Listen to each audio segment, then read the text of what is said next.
여러분들의 영어를 구해드리겠습니다. 영어 응급실의 지원쌤입니다. 오늘은요, 가장 핵심적이면서도 사실 굉장히 중요한 얘기, 많이들 궁금해할 만한 얘기를 한번 가지고 왔습니다. 수능 영어의 유형, 수능 영어를 왜 보는지에 대한 얘기들입니다. 수능 영어에 굉장히 다양한 유형들이 있어요. 이건 선생님들마다 의견이 다르겠지만 저는요, 수능 영어의 유형은 딱 하나.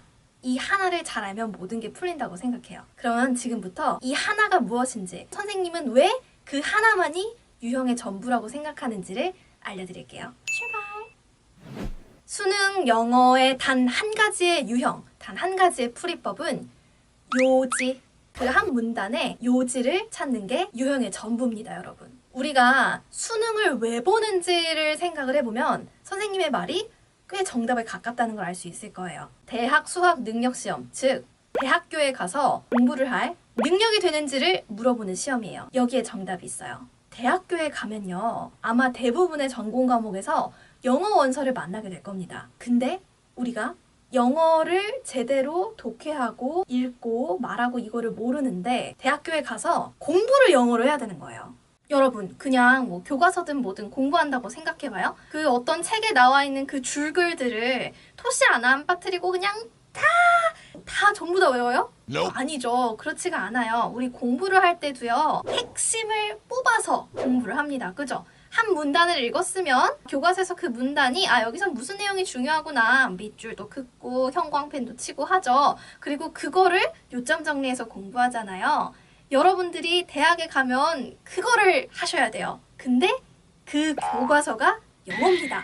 그러니까 영어로 된 글의 요지, 핵심들을 뽑아내는 연습이 되어야 대학교에 가서 공부라는 걸 할 수가 있겠죠? 그러면 어차피 수능의 취지가 그러하니 그 한 문단의 요지를 파악하는 것들이 수능의 핵심이겠구나. 그럼 예를 한번 들어볼게요. 주제 찾기. 뭐 당연히 그건 주제고, 제목 마찬가지죠. 글의 흐름상 어색한 거 고르는 거요. 그 글을 쭉 읽다가 핵심 내용과 전혀 딴소리를 해요. 그래서 틀린 거예요. 문장 삽입하는 건요, 그 문장이 빠져서 그 글의 흐름이 어딘가가 갑자기 이상해져. 뭐 예를 들면 이런 거요. 원숭이 엉덩이는 빨개, 빨가면 사과, 사과는 맛있어, 이렇게 해야 되는데 원숭이 엉덩이는 빨개, 길면 기차, 기차는 빨라, 이렇게 되는 거예요. 그 사이에 뭔가 이렇게 요지까지 도달하는 흐름, 그 흐름에서 가장 중요한 문장이 빠졌을 겁니다. 선생님, 어법도요? 네, 어법도요. 그 어법이 틀려서 문장의 해석이 아예 안 되거나 아니면 의미가 아예 바뀌어버려요. 그래서 그 어법 문제를 내는 겁니다. 그리고 보통 어법이 틀린 부분의 문장이 그 지문의 핵심 내용을 담고 있거나 핵심 내용과 매우 밀접한 연관이 되어 있는 경우가 많습니다. 빈칸 추론 마찬가지예요. 빈칸으로 골라야 하는 단어 혹은 구 혹은 문장은요, 그 문단에서 가장 중요한 말입니다. 혹은 그 문단의 핵심을 딱 한 단어, 딱 하나의 구, 딱 하나의 문장으로 요약을 해놓은 거예요. 여러분들 영어 모의고사를 공부하실 때, 수능을 공부하실 때요, 가장 기본이 되면서 가장 강력한 무기가 되는 연습이 한글로 주제를 써보는 거예요.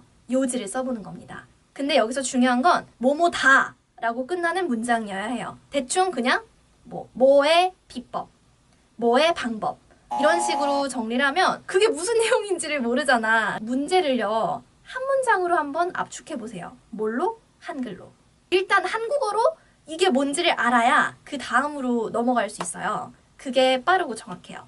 그 다음에 본인이 요약한 그 한글 문장과 가장 비슷한 선지를 고르면 그게 정답. 그러니까 유형별로 많은 대비를 할 필요가 사실은 없어요. 뭐 이제 시간이 급박해서 아니면 내가 뭐 당장 내일 시험이 수능인데 뭐 당장 한 5점, 10점 올려야 된다라고 하면 꼼수처럼 쓸 수 있는 방법들이 있기는 해요. 근데 그게 절대 100%가 아니라는 거, 그리고 영구적이지가 않다는 거. 그런 꼼수든 빈틈이 반드시 있다는 거.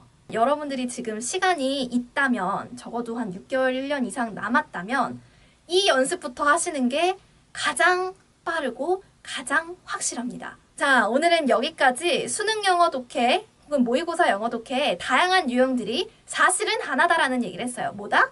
요지 찾기다. 그러면 그 요지 찾기를 어떻게 연습하느냐? 한글로 요지를 써본다. 그리고 그거랑 똑같은 거를 선지에서 찾으면 그것이 정답이다. 그 연습을 지금부터 하시면 기본기가 아주 많이 탄탄해져서 무슨 유형이 나오든지 걱정되지 않을 것이다. 이렇게 오늘 영상을 요약해 볼 수 있겠네요. 자, 오늘도 여러분들한테 유익한 내용이 되었길 바라고요. 오늘 내용은 진짜 근데 너무 중요해요. 수능 영어의 핵심이라고도 할 수 있고 모의고사 핵심이라고도 할 수 있으니까요. 그러니까 오늘 했던 말 꼭 잊지 말고 이거 꼭 연습으로 적용해 보길 바래요. 궁금한 거 질문사항 있으면 아래 댓글로 남겨주면 제가 다 코멘트 달아드리고 있으니까 한번 사이버 영어 선생님이라고 생각하고 물어보시고요.